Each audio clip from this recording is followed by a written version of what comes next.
దృష్టికి వచ్చింది ఏంటంటే ఇక్కడ ఏ మూలకి వెళ్ళినా కానీ ఆడపిల్లలకి వాళ్ళకున్న ఆరోగ్య సమస్యలు కానీ నెలవారీ సమస్యలు కానీ కోరుకుంటుంది. ఏ జిల్లాకి వెళ్ళినా కానీ ఎక్కడికి వెళ్ళినా అడిగేది కనీసం ఆడపిల్లలు పరిశుభ్రమైన వాతావరణం లేక హైజీన్ లేక చదువు లాగేస్తారు.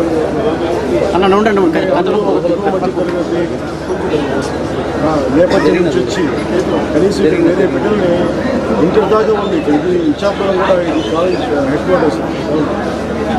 డిగ్రీ కాలేజీ పెట్టినా కానీ ఉన్నా కానీ వాళ్ళు ఏమన్నా కాలేజ్ పెట్టామని అదే కాలేజ్ పెట్టామని కాదు కానీ దానికి సంబంధించిన సిబ్బంది ఉన్నారా, ఆడపిల్లలకి ఫర్దర్గా చదువుకోవడానికి వాళ్ళకి సరైన వసతులు ఉన్నాయా, ఇవన్నీ లేకపోవడం వల్ల వాళ్ళు ఏమన్నారంటే 16 ఏళ్ళకు పెళ్లి చేసేయాల్సి వస్తుంది. పిల్లల్ని పోషించుకోలేక భద్రత కల్పించలేక. అందుకనే బాబు ప్రతి ఒక్కరి నుంచి ఏంటంటే ఇంటర్ 10వ తరగతి తర్వాత ఎందుకు ఆప్ చేస్తున్నాం అంటే చదువుకోవాలన్న ఆడపడుచులకి ఆడపిల్లలకి ఇంట్రెస్ట్ ఉన్నా కానీ మేము భద్రత తీసుకోలేక మేము బిడ్డల్ని వదిలేసి ఎవరేం చేస్తారో ఆ పరిస్థితులకి అలాగే సరైన వైద్య సదుపాయాలు లేక దాడు ఉండే పరిస్థితులు అంటే చూడడానికి అన్నీ బాగానే ఉన్నట్టుంటాయి. కానీ మెయిన్గా ఏ ప్రభుత్వం చేయాల్సింది నేను జనసేన పార్టీ నుంచి అడిగేది అద్భుతాలు క్రియేట్ చేయాలని గురించి కానీ మేము అడిగేది కనీసం వైద్యం, కనీస విద్య, ఒక మనిషి బతకడానికి కావాల్సిన సదుపాయాలు ముందస్తుగా కావాలి. ఆ తర్వాత మిగతా చూడాలని చెప్పి అందుకని నేను జనసేన పార్టీకి సంబంధించి ప్రతి ఒక్క ఎందుకు పడుతున్నానంటే మన స్థానిక సమస్యలు స్వచ్ఛంగా తెలుసుకోవడానికి వచ్చిన నాకు ముఖ్యంగా గిరిజన బాలికల దగ్గర నుంచి మొన్న కూడా అంబేద్కర్ భవన్లో ఒక బాలికలు చెప్తా ఉన్నాను. ఏ సమస్య చెప్తే ఆ పిల్లలు అనే సమస్య చెప్తారు. చాలా దయనీయమైన పరిస్థితుల్లో వాళ్ళకి నెలసరి సమస్యలు ఉన్నప్పుడు, నెలవారీ సమస్యలు ఉన్నప్పుడు చాలా బాధ కలిగించే విషయాలు. అండ్ ఇదేంటంటే ప్రభుత్వాలు దీన్ని చిత్తశుద్ధిగా ఉన్నాయి అమలు చేయకపోతే దానికి దృష్టి సాధించకపోతే కేవలం వాళ్ళు బాగుంటే ప్రజాప్రతినిధుల బిడ్డలు కేవలం డబ్బున్న వాళ్ళు బాగున్నట్టు జరుగుతుంది. అందరికీ అందాలి ఆరోగ్యం, అందరికీ వైద్యం అందాలి, అందరికీ విద్య అందాలి అని దీనివైపు జనసేన ఈ సమస్యను తెలుసుకుంటూ ముందడుగు చేయాలని ఆలోచిస్తాను.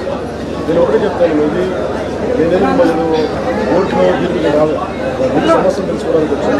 నేను మనస్ఫూర్తిగా పరిశీలిస్తాను.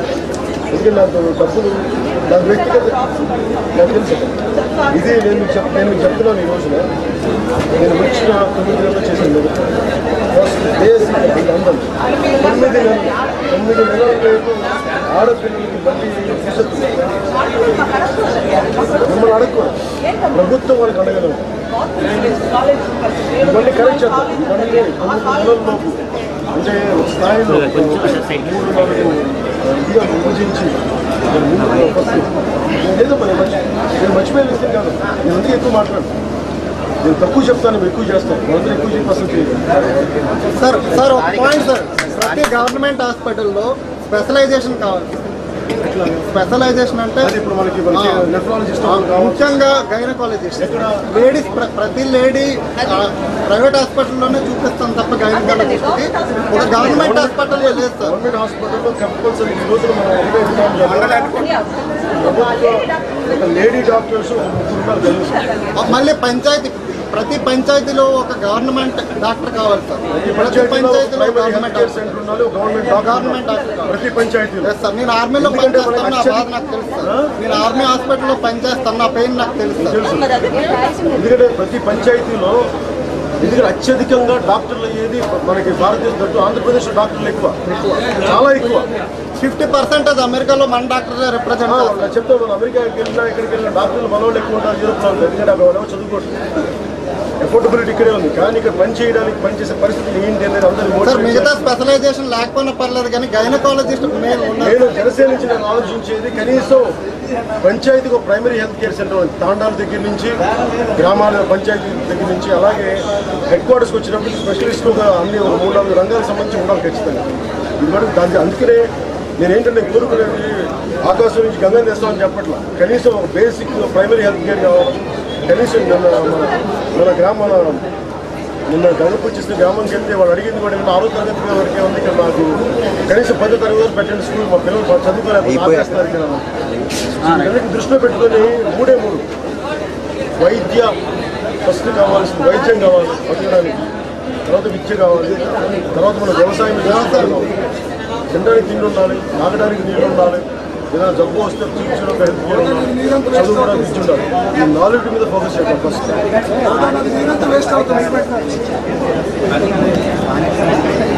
అదే అన్నారు, అదే సార్ వ్యవసాయ పరంగా జీడి పెక్కల బస్తా అంటే వాళ్ళకి అది వాళ్ళకి ఏంటంటే అందరినీ నొక్కేయడానికి ఎవరికి అధికార వికేంద్రీకరణ జరగాలి.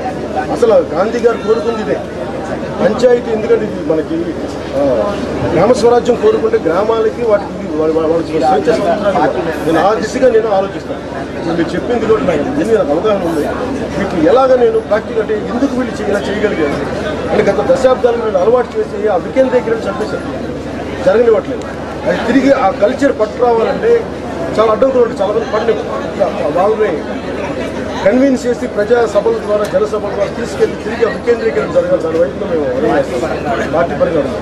సార్ జీడి పెక్కల బస్తా ప్రతి ఏడాది 3,000 4,000 పెరిగేటప్పుడు బియ్యం ధర ఎందుకు పెరగట్లేదు సార్? అంటే రైతు ధాన్యం ధర పెరగట్లేదు ఒక బస్తాకి, ఆ 1000 రూపాయల్లోనే ఉండిపోయింది. మీరు చెప్పండి కారణం అంటే కారణాలు ఏంటంటే అవి నాకు చెప్పండి. రైతు సార్ అంటే అంటే జీడికున్నంత ఇంపార్టెన్స్ కూడా ధాన్యానికి లేదండి. అది వ్యాపారం కదా, పడేయడానికే కదా, నూకలే కదా. నూకలు వ్యాపారమైన రైతు కష్టపడుతుంది కాదు, నేను వాళ్ళు సపోర్ట్ చేయట్లా, వాళ్ళతో మాట్లాడుతాను సార్. నేను అందుకనే రైతుకి బేసిక్గా గిట్టుబాటు ధర జరగాలి. ఇప్పుడు నిన్న మన చేపలు మన మత్స్యకారుల దగ్గరికి వెళ్తే వాళ్ళు ఏమన్నా కనీసం స్టోరేజ్ ఫెసిలిటీ లేదు, అలాగే మన తుఫాన్ షెల్టర్ లేవు, ఇవన్నీ డబ్బులు ఉన్నాయి. మీరు సెంట్రలైజ్ కోరుకోవట్లేదు కానీ ప్రతి స్కూల్లో మనకి ఒక పీరియడ్ వ్యవసాయం గురించి ఉండాలి. ఒక పీరియడ్ వ్యవసాయం గురించి అవగాహన ఉండాలి. అప్పుడే మన పిల్లలు భవిష్యత్తులో.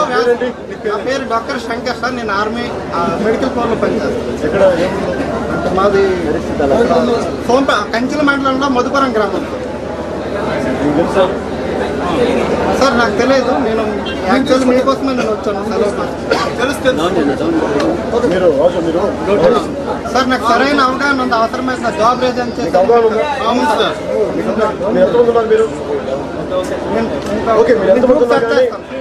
నాకు నేను పొలాస్కెళ్తే అక్కడికి వెళ్ళి ఒకసారి చెప్పండి.